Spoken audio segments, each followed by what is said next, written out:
श्री गणेशाय नमः। श्री कृष्णाय नमः। श्री लक्ष्मी नारायण भगवान की जय। माघ मास महात्म्य की जय। 5वां अध्याय। दत्तात्रेय जी कहते हैं कि हे राजन, एक प्राचीन इतिहास कहता हूँ।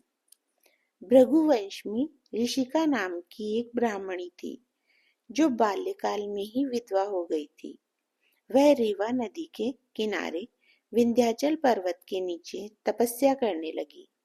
वह जितेंद्रिय, सत्यवक्ता, सुशील, दानशीला तथा तप करके देह को सुखाने वाली थी। वह अग्नि में आहुति देकर उच्च व्रति द्वारा छठे काल में भोजन करती थी। वह वल्कल धारण करती और संतोष से अपना जीवन व्यतीत करती थी। उसने रेवा और कपिल नदी के संगम में 60 वर्ष तक माघ स्नान किया और फिर वहां पर ही मृत्यु को प्राप्त हो गई।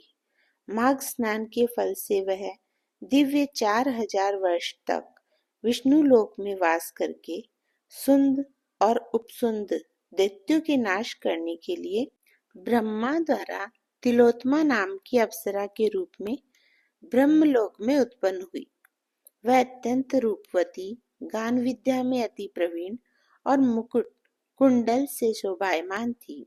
उसका रूप, यौवन और सौंदर्य देखकर ब्रह्मा भी चकित हो गए। वह कुमारी तिलोत्मा रेवा नदी के पवित्र जल में स्नान करके वन में बैठी थी।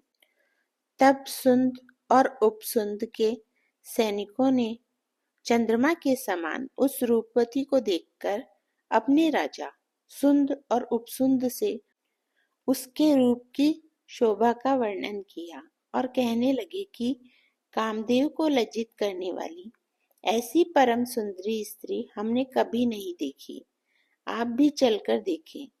तब वह दोनों मदिरा के पात्र रखकर वहां पर आए जहां पर वह सुंदरी बैठी हुई थी और मदिरा के पान से विवल होकर काम पीड़ा से पीड़ित हुए और दोनों ही आपस में उस स्त्री रत्न को प्राप्त करने के लिए विवादग्रस्त हुए और फिर आपस में युद्ध करते हुए वहीं समाप्त हो गए।